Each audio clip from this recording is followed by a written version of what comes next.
the Abbott plant is just one example of what happens when government agencies and the private sector companies do not get out in front and disclose safety issues that impact public health. Through his Twitter account, just last week, a TV producer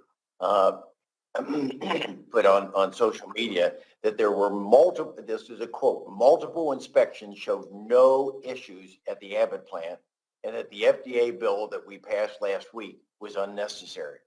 I emphasize, this statement was just sent out last week all across the country. So documentation of these violations, we've heard it all through the testimony today. They were reported during the last several FDA inspections at the plant, firmly established there were serious problems at the plant that led to a recall and a plant closing. Problems that have escalated into a public health crisis. Yet both the FDA and the Abbott company have remained curiously silent. I remind you, this statement that was put out on Twitter, on social media, was sent just last week saying the government was wrong. There were no problems there. So I wonder, there are consequences when this type of misinformation is not rebutted. And the public continues to lose confidence in the governmental process, in government. So, and we in Congress did not hear about the scope of this issue until early May. And the administration seems clearly to be caught off guard. So, Commissioner, a couple of questions to you, if you could, please. Why did you not, and maybe you've answered this, but I want to hear it again. Why did you not inform the public in January, February, or earlier of the problems at the Abbott plant? We with all due respect, we did.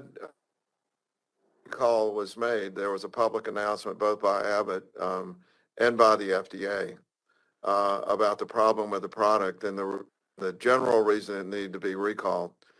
I'd also have to point out that in the midst of a consent decree negotiation,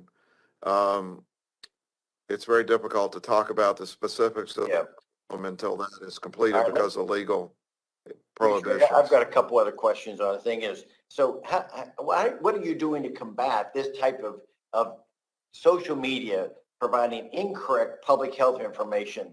How would you respond to that? I'm only smiling not because I think it's funny, but because it's so critical right now that we get the misinformation situation under control. And, you know, I remember I worked at Google for 5 years, and so I saw the good and the bad of access to information.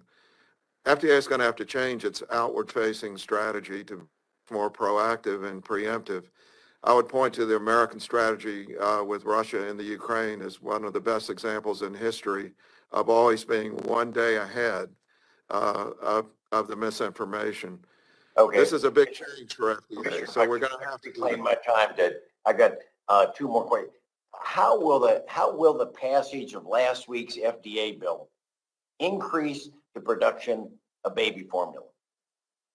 Well, production is increasing already. That's the criticism that they said that on these various tweets, it was not just one, there were several that said it was unnecessary.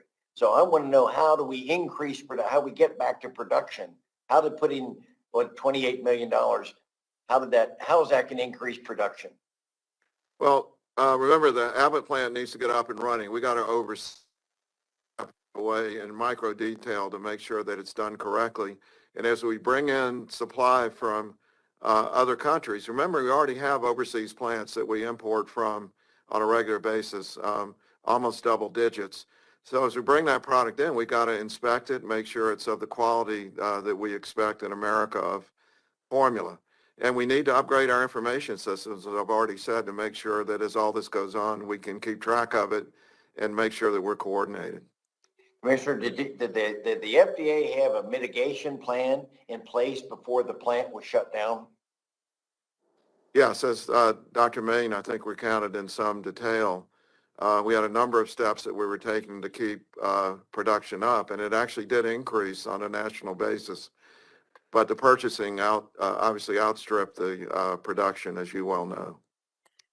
Thank you. Madam Chairman, my time's expired, so thank you, and I yield back.